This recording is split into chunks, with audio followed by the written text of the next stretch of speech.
14 mars, gëzuar ditën e verës, shqiptarët festojnë.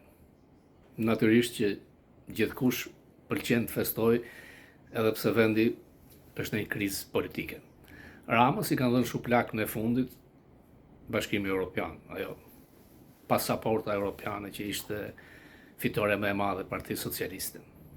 Ndërkohë që duket që ka probleme mendore, duket si smur nga ato pamje që dalin nëpër mediat e kontrolluara të blera nga ai.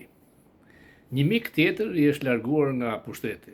Gay konservator Grinell është shkarkuar, në fakt kishte një pozicion provizor, temporary, te Kennedy Center, ku ka shkatruar thojse çdo gjë artistike, ka pushuar, dhe konflikti është se ka pushuar nga puna dikë i cili ka thënë që baza e magës është familja, jo martesat burr-burr, ku Grinelli është miku Ramës, por ka miq edhe nga opozita, është anti-shqiptar, pro-serb, nuk dihet se ç'do të ndodh me pozicionin e tij si i ngarkuar special, nuk ka thënë gjë doni më afër të kësaj, por besoj që është i minimizuar nga lufta e madhe që është bërë nga Rubio, i cili vjen e fuqizohet edhe me përplasjen me J.D. Vance, Grinell me djalin llastruar të Trump dhe me kushtërin u zbythën nga Serbia me investimet miliarda dollar që kërkonin të ndërtonin, me deklaratat skandaloze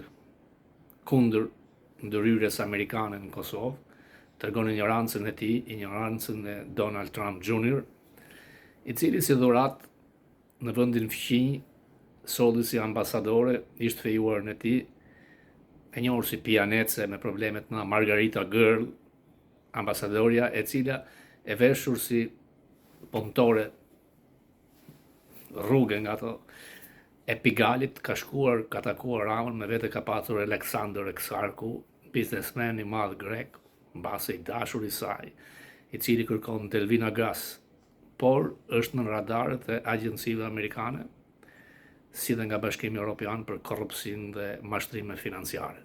Me këta njerëz takohet Rama. Nuk e ka herën e parë, e ka nisur me McGonigal dhe të tjerë. Duket në fytyrë i smur me probleme mendore, lëkurës, dhe natyrisht duke mbrojtur Lubin, ai tregon edhe një herë që është ushtar i 3 lindave, lindës Akshit, lindës Urelit dhe lindës Ballukëve. Natyrisht që grushtin do t'i japin shqiptarët. Por jo ata shqiptarë që janë indiferent. Faleminderit.